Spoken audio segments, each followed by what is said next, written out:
नमस्कार श्रोते हो, आज आपण एक अत्यंत गंभीर आणि दुर्लक्षित विषय जाणून घेणार आहोत। निर्वस्त्र होऊन अंघोळ केल्याने कोणती संकटे येतात? स्त्री आणि पुरुष दोघांनीही हा संदेश आवर्जून ऐकावा।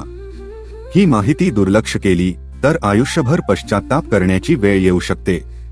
शास्त्रांनुसार स्नान ही केवळ शरीर स्वच्छ करण्याची क्रिया नाही, ती मन, बुद्धी आणि कर्म शुद्ध करण्याची प्रक्रिया आहे। कथा, गंगा स्नान आणि श्रद्धेचे खरे रहस्य। एकदा भगवान विष्णू माता लक्ष्मी सोबत हरिद्वारला गेले। गंगेत हजारो लोक हर हर गंगे म्हणत स्नान करत होते, पण तरीही त्यांच्या चेहऱ्यावर दुःख, अस्वस्थता आणि चिंता होती। माता लक्ष्मीने विचारले, प्रभू, गंगेत स्नान करूनही यांची दुःखे का संपत नाही?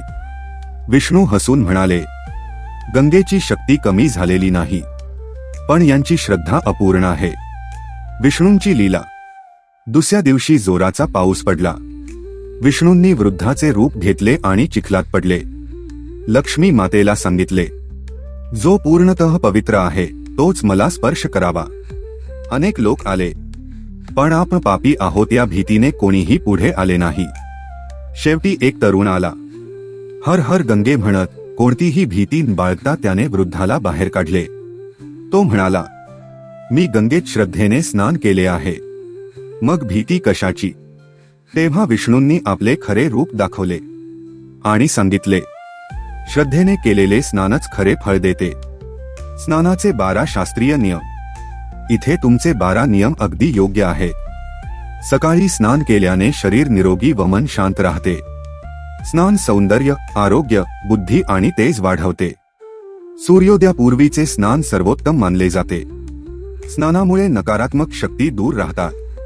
12व्या नियमापर्यंत जसंच्या तसं। निर्वस्त्र स्नान का करू नये? शास्त्रीय कारणे। शास्त्रांनुसार निर्वस्त्र स्नान हे जलदेवतेचा अपमान मानले जाते।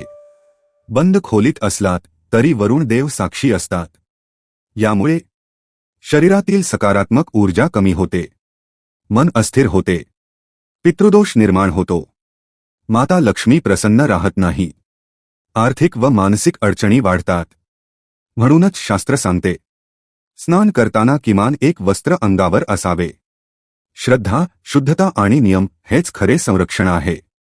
हा संदेश उपयोगी वाटला असेल तर व्हिडिओ लाईक